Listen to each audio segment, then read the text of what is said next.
রাজবাড়ীর Daulatia ফেরিঘাটে platoon থেকে বাস পদ্মা নদীতে পড়ে যাওয়ায় মর্মান্তিক ঘটনায় প্রাণহানির সংখ্যা বেড়ে ২৬ জনে দাঁড়িয়েছে। এ ভয়াবহ দুর্ঘটনার কারণ অনুসন্ধান ও দায় নির্ধারণে জেলা প্রশাসন এবং নৌ পরিবহন মন্ত্রণালয় থেকে পৃথক দুটি তদন্ত কমিটি গঠন করা হয়েছে। বুধবার ২৫ মার্চ দিবাগত রাতে দুর্ঘটনাস্থল পরিদর্শনকালে নৌ পরিবহন প্রতিমন্ত্রী মোহাম্মদ রাজীব আহসান সাংবাদিকদের এসব তথ্য নিশ্চিত করেন। প্রতিমন্ত্রী জানান, জেলা প্রশাসনের পক্ষ থেকে গঠিত কমিটির প্রধান করা হয়েছে রাজবাড়ীর অতিরিক্ত ম্যাজিস্ট্রেটকে। অন্যদিকে নৌ পরিবহন মন্ত্রণালয়ের কমিটির নেতৃত্বে রয়েছেন মন্ত্রণালয়ের অতিরিক্ত সচিব মুহিদুল ইসলাম।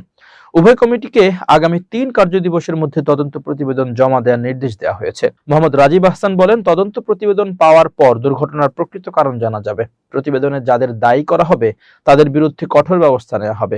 এছাড়া ভবিষ্যতে এ ধরনের অনাকাঙ্ক্ষিত দুর্ঘটনা এড়াতে কমিটির সুপারিশ অনুযায়ী প্রয়োজনীয় পদক্ষেপ নেবে সরকার। বুধবার বিকেলে পন্টন থেকে বাসটি নদীতে তলিয়ে যাওয়ার পর উদ্ধারকারী জাহাজ হামজা দীর্ঘ ৬ ঘন্টার প্রচেষ্টায় রাত ১১টা নাগাদ বাসটি টেনে তুলতে সক্ষম হন। উদ্ধার কাজে অংশ নেয় স্থানীয় প্রশাসন ও ফায়ার সার্ভিসের ডুবুরি দল। দৌলতিয়া ফেরিঘাটে বাসডুবির এ মর্মান্তিক ঘটনায় এলাকায় শোকের ছায়া নেমে এসেছে।